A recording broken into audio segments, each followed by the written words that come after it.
दोस्त की स्टोरी में खुशामदीद। देखिए वो कहानियाँ जो आप चाहते हैं। सब्सक्राइब करें और हमारी फैमिली का हिस्सा बन जाएं। ये कहानी है गुलाबी महल की शहजादी अक्सा की, एक ऐसी लड़की जो अपने दिल की ताकत से अपनी सल्तनत को बचाती है। लोग कहते थे कि एक जवान सी लड़की ये सब कैसे कर सकती है। वीडियो पूरी देखिए और जानिए कैसे एक नाजुक सी लड़की तारीख बदल देती है। और हाँ, अगर आपको किसी भी नाम से कहानी बनवानी हो तो नाम कमेंट करें। ये कहानी पुराने वक्तों की सल्तनते नूरान की है, जहां नूरान की सल्तनत का गुलाबी महल महज ईंटों और पत्थरों से बनी एक इमारत नहीं था, बल्कि ये उन ख्वाबों का मजमुआ था जो कई नस्लों ने एक साथ देखे थे। हर ईंट में किसी माँ की दुआ, किसी बाप की उम्मीद और किसी बच्चे का मुस्तकबिल छुपा हुआ था। कहा जाता था कि ये महल इसी मोहब्बत की वजह से जिंदा है। इसी गुलाबी महल में शहजादी अक्सा की पैदाइश हुई। बचपन ही से वो दूसरी शहजादियों से मुख्तलिफ थी। जहाँ दूसरी लड़कियाँ जेवरात, रंगीन लिबास और आईनों में खुद को देखकर खुश होती थीं, वहाँ अक्सा की खुशी लोगों के चेहरों पर मुस्कुराहट देखने में थी। वो अक्सर महल की ऊंची खिड़की से नीचे झांकती और गलियों में चलते लोगों को गौर से देखती। खेलते बच्चे, मेहनत करते मजदूर, पानी भरती औरतें और थके हुए बूढ़े आदमी। उसके नन्हे से दिल में एक सवाल हर बार जन्म लेता रहता। एक ही सल्तनत में किसी के पास सब कुछ है और किसी के पास कुछ भी नहीं, ऐसा क्यों है? यही सवाल शहजादी अक्सा की जिंदगी की स्लिम्ट बनने लगा। शहजादी अक्सा की वालदा उसकी ज़िंदगी में ज़्यादा अरसा ना रह सकी, मगर बादशाह फ़ेरोज़ ने इस कमी को कभी महसूस नहीं होने दिया। महल की खामोश दीवारों में कहीं न कहीं माँ की याद बसी हुई थी, मगर बाप की मोहब्बत ने इस खला को तन्हाई नहीं बनने दिया। वो सिर्फ बादशाह नहीं बल्कि एक शफीक बाप भी थे। वो अक्सा को कहानियाँ सुनाते, किताबें पढ़ने देते और दुनिया को समझने का मौका देते। वो चाहते थे कि उनकी बेटी सिर्फ महल की रानी न बने, बल्कि इंसानों को समझने वाली हुक्मरान हो। अक्सर वो कहते, मेरी प्यारी बेटी, असल ताकत हुक्म देने में नहीं बल्कि दिल जीतने में होती है। बेटी याद रखो, सबसे बड़ी ताकत ये नहीं कि तुम सबको हुक्म दो, बल्कि ये है कि तुम सबके दिलों में मोहब्बत जगा दो। अब्बा जान, मैं चाहती हूँ लोग मुझे रानी नहीं अपना समझे। मेरी ख्वाहिश है कि लोग मुझे याद रखें, न सिर्फ एक रानी के तौर पर बल्कि एक इंसान की तरह जो सबके दुख समझ सके। फिर यूं वक्त आहिस्ता आहिस्ता गुजरता गया और शहजादी अक्सा जवान हो गई। उसकी खूबसूरती के चर्चे ना सिर्फ महल बल्कि सल्तनत की सरहदों से बाहर तक फैल गए। लोग उसके हुस्न की मिसालें देते, मगर अक्सा के दिल में कभी गुरूर ने जगह ना बनाई। वो जानती थी कि चेहरे की खूबसूरती वक्त के साथ मांद पड़ जाती है, मगर नीयत की पाकीज़गी और किरदार की मजबूती हमेशा जिंदा रहती है। वो आईने में खुद को कम ही देखती, क्योंकि वो जानती थी कि आईना सिर्फ चेहरा दिखाता है, दिल नहीं। उसके बरक्स वो लोगों की आंखों में झांककर उनके दिल की बात समझने की कोशिश करती। उसका यकीन था कि आंखें वो सच बयान कर देती हैं जो ज़बान अक्सर छुपा लेती है। इसी खामोश मुशाहिदे ने उसके अंदर दानाई को आहिस्ता आहिस्ता मजबूत कर दिया। अक्सर शाम के वक्त वो महल के बाग में अपने वालिद बादशाह फ़ेरोज़ के साथ टहलतीं। दरख्तों के साए लंबे होते, हवा में खामोशी घुली होती और बाप बेटी के दरमियान लफ्ज़ों के बगैर भी एक गहरा रिश्ता बोल रहा होता। बादशाह अक्सा को गौर से देखते और आहिस्ता से कहते, बेटी याद रखो, जो दिल को संभालना सीख ले वही सल्तनत को संभाल सकता है। अब्बा जान, मैं चाहती हूँ मेरी ताकत मेरी नरमी बने, मेरी सख्ती नहीं। तुम्हारी यही सोच तुम्हें दूसरों से मुख्तलिफ बनाएगी बेटी अक्सा। अगर आपकी दुआएं साथ हों अब्बा जान, तो मुझे किसी और ताकत की जरूरत नहीं। बादशाह फ़िरोज़ के इंतकाल के बाद जब अक्सा ने तख्त संभाला तो पूरे महल में एक अजीब सा सन्नाटा छा गया, जैसे खुद दीवारें भी आने वाले वक्त को परख रही हों। फिजा में खामोशी गूंजने लगी और कई बूढ़े वजीर एक दूसरे के करीब होकर सरगोशियां करने लगे। ये नाजुक सी लड़की इतनी बड़ी सल्तनत कैसे संभालेगी?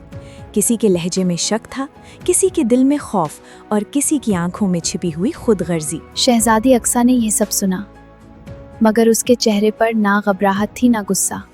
उसने किसी को कोई जवाब न दिया, क्योंकि वो जानती थी कि अल्फाज वक्ती होते हैं, मगर वक्त खुद सबसे बड़ी दलील बन जाता है। اس نے اسی لمحے فیصلہ کیا کہ وہ جذبات کے بجائے عقل، صبر اور خاموشی سے کام لے گی۔ تخت نشین ہوتے ہی اقصیٰ نے شاہی آرام کو ترجیح دینے کے بجائے سب سے پہلے سلطنت کے پرانے ریکارڈ منگوائے۔ اس نے قوانین کو گہرائی سے پڑھا، فیصلوں کی تاریخ دیکھی اور رایا کے حالات کو سمجھنے کی سنجیدہ کوشش کی۔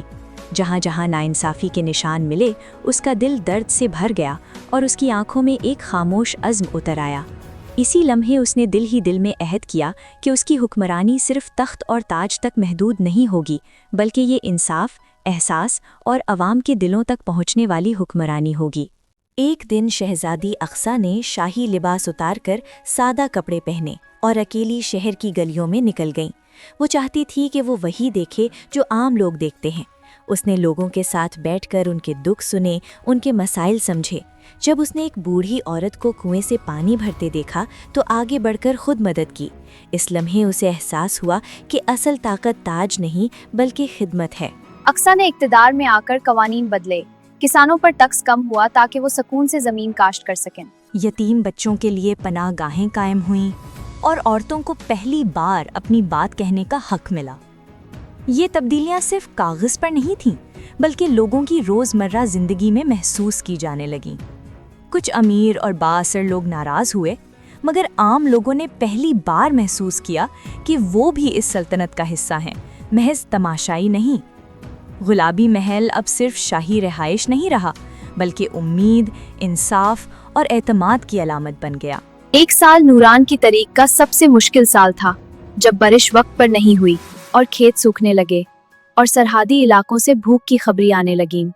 لوگ اپنے گھروں میں بیٹھ کر آنے والے دنوں سے خوفزدہ تھے۔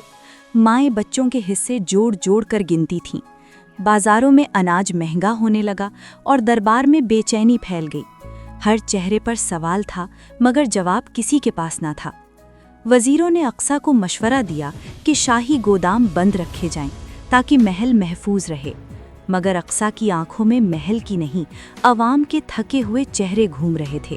اس نے گہری سانس لے کر فیصلہ کیا کہ اگر آج عوام کو چھوڑ دیا گیا تو اقتدار بے معنی ہو جائے گا۔ اس کے حکم پر شاہی گودام کھول دیے گئے، اناج گلی گلی بانٹا گیا، ہر دروازے پر امید نے دستک دی۔ حیرت انگیز طور پر کمی کے باوجود کوئی بھوکا نہ سویا اور خوف نے آہستہ آہستہ دم توڑ دیا۔ لوگوں نے کہا، یہ گلابی محل پتھر کا نہیں، دلوں کا محل ہے۔ دن میں اقصیٰ مضبوط نظر آتی تھی، مگر رات کے وقت محل کی بالکنی میں اکیلی بیٹھ کر اس کے دل کا بوجھ سامنے آ جاتا۔ چاندنی میں وہ خود سے سوال کرتی کہ کیا وہ واقعی اس ذمہ داری کا حق ادا کر رہی ہے؟ کئی راتوں میں اس کی آنکھوں سے آنسو بہے، مگر وہ آنسو کمزوری کے نہیں بلکہ بوجھ کے تھے۔ ایک رات وہ گلابی محل کے سب سے پرانے کمرے میں گئی، جہاں اسے اپنے والد بادشاہ فیروز کا لکھا ہوا ایک خط ملا۔ خط میں لکھا تھا، بیٹی، جب تم تھک جاؤ اور تمہیں لگے کہ سب بوجھ تم پر آ گیا ہے تو عوام کے درمیان چلی جانا، وہی تمہیں دوبارہ جینے کی طاقت دیں گے۔ یہ الفاظ پڑھ کر اقصیٰ رو پڑی، مگر اس بار اس کے دل میں سکون بھی اتر آیا۔ جیسے جیسے وقت گزرتا گیا، شہزادی اقصیٰ نے محسوس کیا کہ اصل خطرہ باہر کے دشمن نہیں بلکہ طاقت کا ایک ہی ہاتھ میں جمع ہو جانا ہے۔ وہ جانتی تھی کہ نیت کتنی ہی صاف ہو، طاقت اگر بے لگام ہو جائے تو اندھا کر دیتی ہے۔ اس نے سوچا کہ اگر آج وہ نہ رہی تو سلطنت پھر اندھیرے میں جا سکتی ہے۔ اسی لیے اس نے تخت کسی ایک فرد کو دینے کے بجائے ایک ایسا نظام قائم کیا جہاں فیصلے مشورے سے ہوں، قانون سب کے لیے برابر ہو اور کوئی بھی خود کو دوسروں سے بڑا نہ سمجھے۔ یہ فیصلہ آسان نہیں تھا، مگر اقصیٰ جانتی تھی کہ حقیقی حکمران وہ ہوتا ہے جو اپنی کرسی سے زیادہ مستقبل کی فکر کرے۔ وقت کے ساتھ اقصیٰ اس دنیا سے رخصت ہو گئی، مگر نوران میں امان اور انصاف زندہ رہا۔ آج بھی جب سورج غروب ہوتا ہے اور گلابی محل پر سنہری روشنی پڑتی ہے تو لوگ ٹھہر کر اسے دیکھتے ہیں۔ انہیں محسوس ہوتا ہے جیسے محل کی دیواروں میں کہیں نہ کہیں شہزادی اقصیٰ کی مسکراہٹ بسی ہوئی ہے۔ بزرگ اپنے بچوں کو کہتے ہیں، یہ صرف ایک محل نہیں، یہ ایک یاد ہے۔ یوں گلابی محل کی شہزادی اقصیٰ ایک کہانی نہیں بلکہ ایک زندہ مثال بن گئی کہ بغیر جادو صرف نیت، صبر اور محبت سے بھی دنیا بدلی جا سکتی ہے۔ اگر آپ کو یہ کہانی پسند آئی ہے تو ہماری حوصلہ افزائی کے لیے چینل کو سبسکرائب کر دیں۔ और हाँ, अगर आपको किसी भी नाम से कहानी बनवानी हो तो नाम कमेंट करें, वो कहानी इसी चैनल पर अपलोड की जाएगी।